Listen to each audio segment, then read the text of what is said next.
wala ka eh. Maigi na lang nandiyan ka. Ah?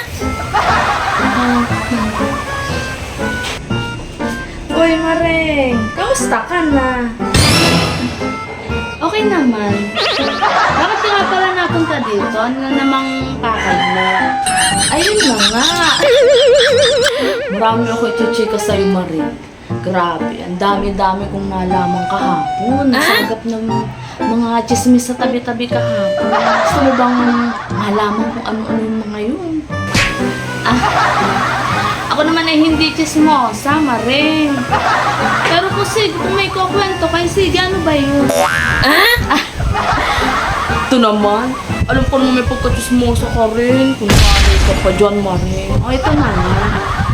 Kilala mo ba si Nena? Anak ni Aling Lorna. Eh parang ano daw, nababalitang buntis. Ano?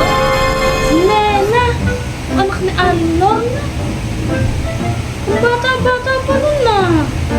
Ay, sino ang anak? Ay, ayun nga. Hindi maalaman kung sino. At ayun pala laging nag-iinom. Laging kasama yung mga barkada. Ala, grabe ano. Ba talaga ang mga kabataan ngayon? Ay naku, sinabi mo. Tapos eto pa, Maring ano.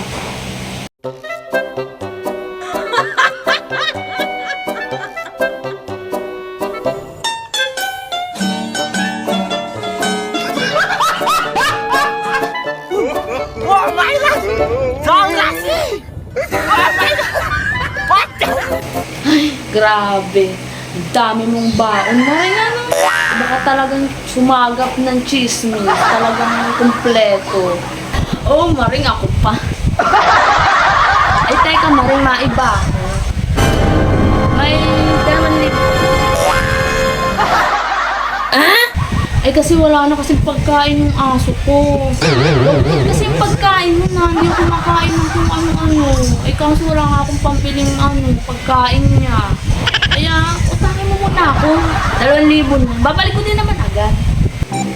Sinasabi ko na nga ba? Kaya nagpunta dito, may balak na naman. Babalik ko rin naman agad. Ay, naku, Maring. Wala akong pera ngayon.